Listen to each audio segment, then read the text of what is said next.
Hi, this is James Jopling with Shoppa's John Deere, and we're going to quickly review the bugs, all 5 of the bugs, for the 2023 Shoppa's Tech Challenge contest.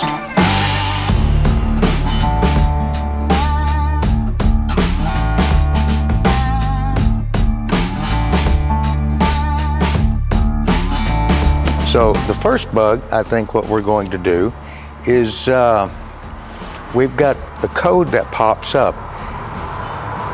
If we start the machine or even boot it up, it's going to throw a code. And we can actually see the code without code retrieval. It's 29.04 ECU code. Okay, so what we're going to do, we're going to go through the test procedures for this. That code is for a fault in the foot throttle sensor. So in the manual, there is a complete diagnostic procedure in there, very, very short, so you can review it, and the students will be using that to analyze the problem. What we're going to do is that foot throttle sensor is down below, and we have a 3-wire weather pack connector. We're going to disconnect the sensor.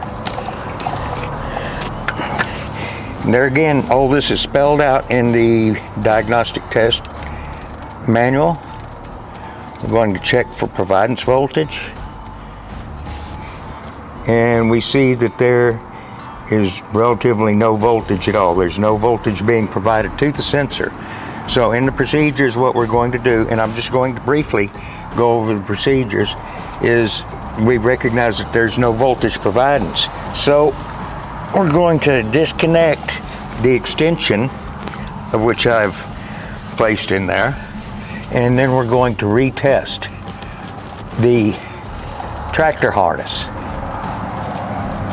And we have our 5 volts there, which is indicative of an issue within this harness. So we can go and switch to resistive test.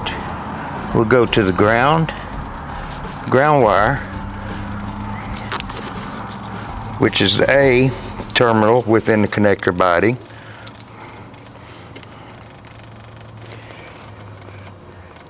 And we see that that is intact.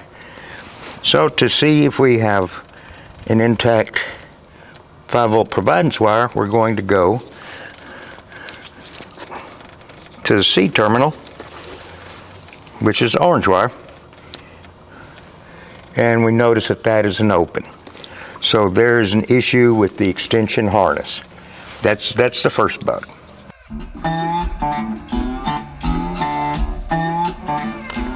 Okay, the second of our bugs is the warning lights. There seems to be an issue with them. Let me turn them on and exhibit.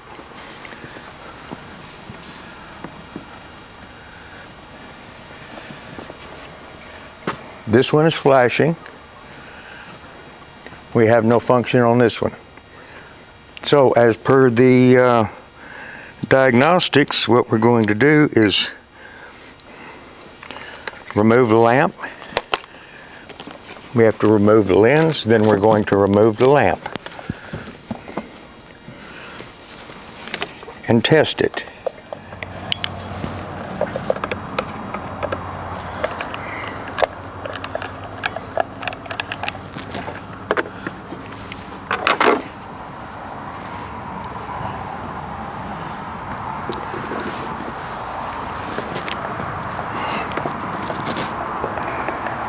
I'm going to remove the lamp. Even though it looks perfectly good, we're going to test this in a moment.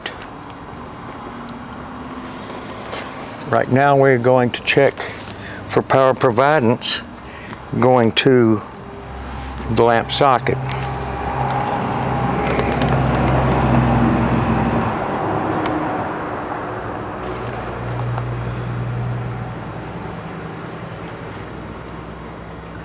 And you notice we do have good power providence to the socket. We've got approximately 11.993 volts. So now what we're going to do is we're going to change to resistive readings, and we're going to test the bulb itself.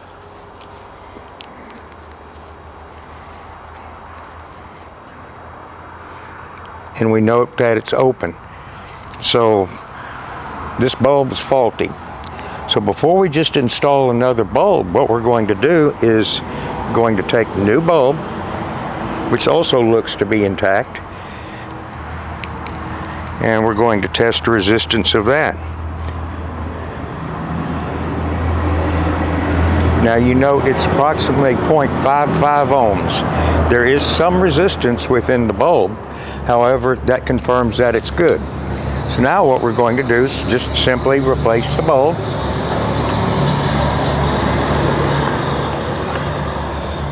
And it functions fine. And that's the second bug.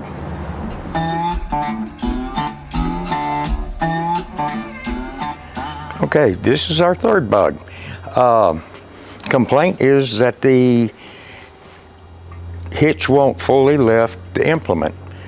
Yeah, I think something as long as the tire is dragging ground or something as such. And we have lifted all the way up, and you notice lifting it up like that, there's a lot of play. Right here we must adjust the feedback linkage. This is called feedback linkage. Where it is, it's a linkage of which is attached to a control valve, which actually indicates it sends pressure against the valve, which closes it off and discontinues the lift. So what we have to do is adjust this to attain a 1-inch travel up here. Instead, you see there's approximately 3 inches of travel. So what we're going to do, we're going to start it up, lift it all the way up, and adjust it until it comes with that 1 inch of travel.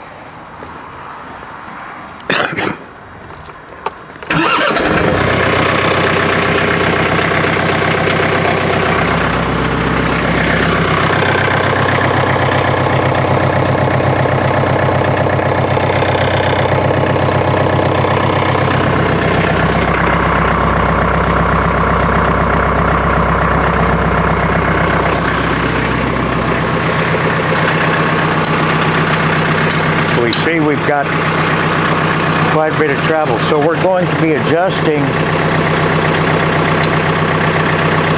this linkage right here.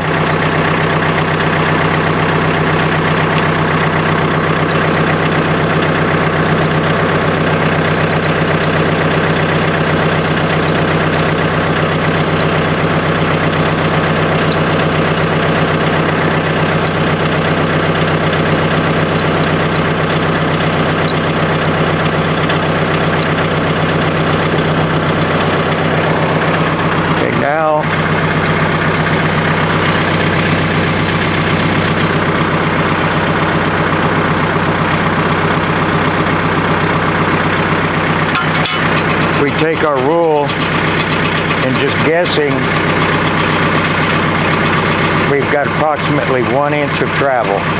That's the correct lift amount. You know, you don't want it to go too far, otherwise you're going to have this going into what's called hydraulic stall. Hydraulic stall is going to generate a lot of heat, and it's also going to take horsepower and use a lot of fuel. But anyway, that is it for this bug.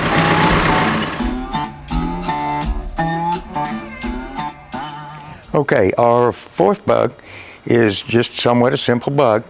The complaint is that he cannot keep his implement level. It keeps floating on him. So this is pretty simple, and yeah, it's actually used in many applications, but it's down here. This is in the float position, so you see the arms are both able just to travel up and down without the rock shaft moving, both of these.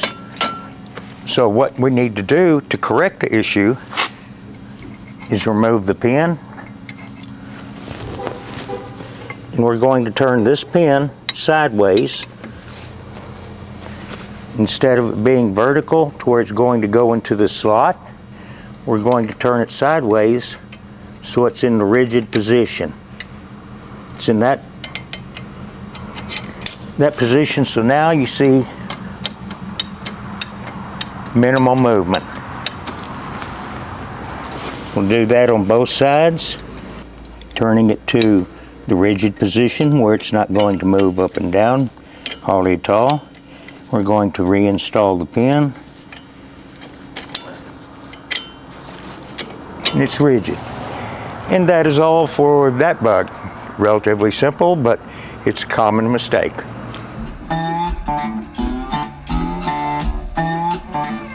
The fifth and last bug that we have is, they're again somewhat common. The complaint is that the PTO won't engage. So we're going to start the tractor and attempt to engage the PTO.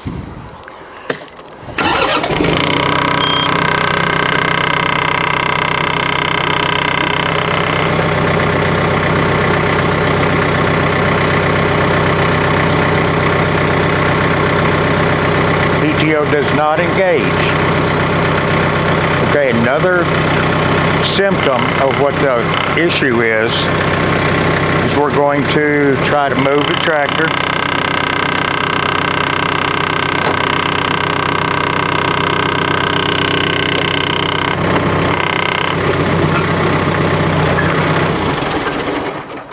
And it dies.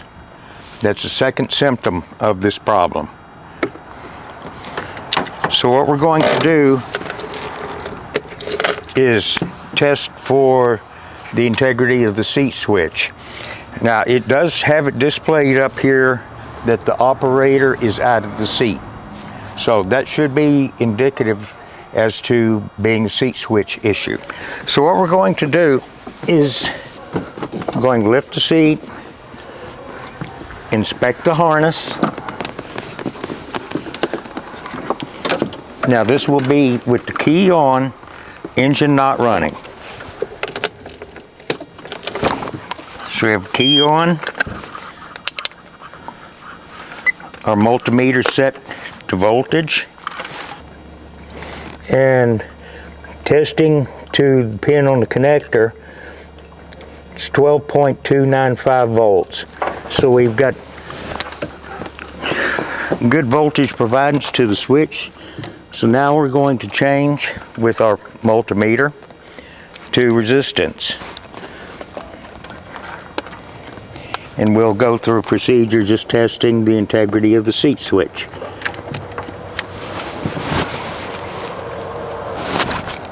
And we have to slightly depress the seat, the bottom of the seat, and we find that the seat switch is definitely intact. So we're going to simply reconnect the connector. We did find the connector loose.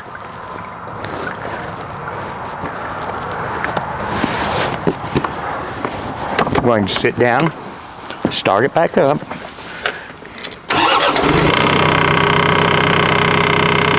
And retest the PTO.